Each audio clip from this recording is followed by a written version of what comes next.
आज आशी जब सुबह सुबह उठी तो खिड़की से बाहर देखते ही उसका चेहरा मुरझा गया। अरे, कहाँ चले गए? कल तो यहीं थे।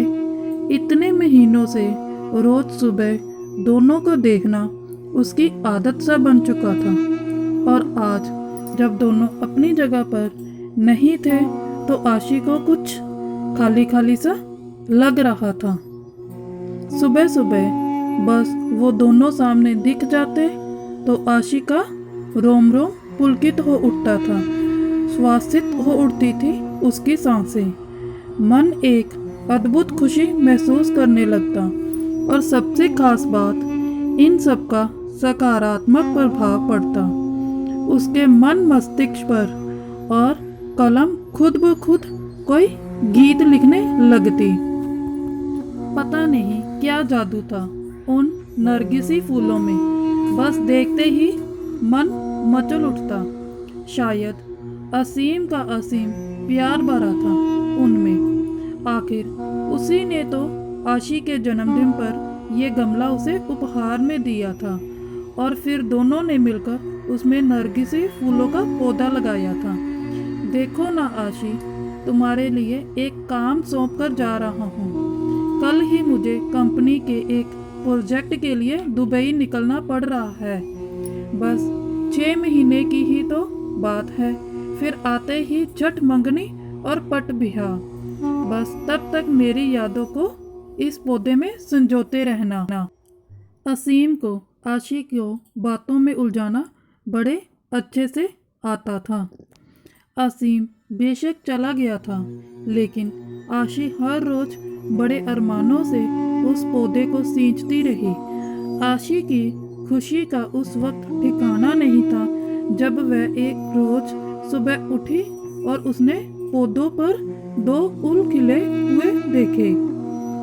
दोनों फूल बिल्कुल एक दूसरे से जुड़े हुए थे, आशी और असीम की तरह। आशी रोज उन फूलों को निहारती रहती और असीम को याद करती। आशी की रोज असीम से फ़ोन पर बात होती थी।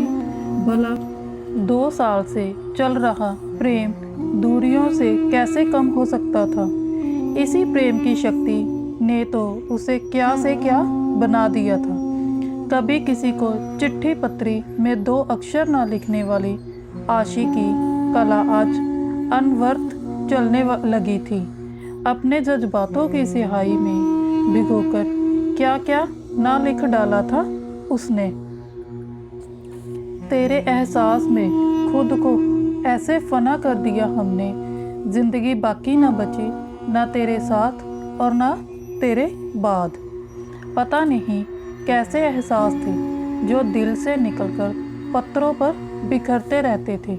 जब भी मन होता आशी उन नरगिस फूलों को निहारते हुए खिड़की के पास कागज कलम लेकर बैठ जाती।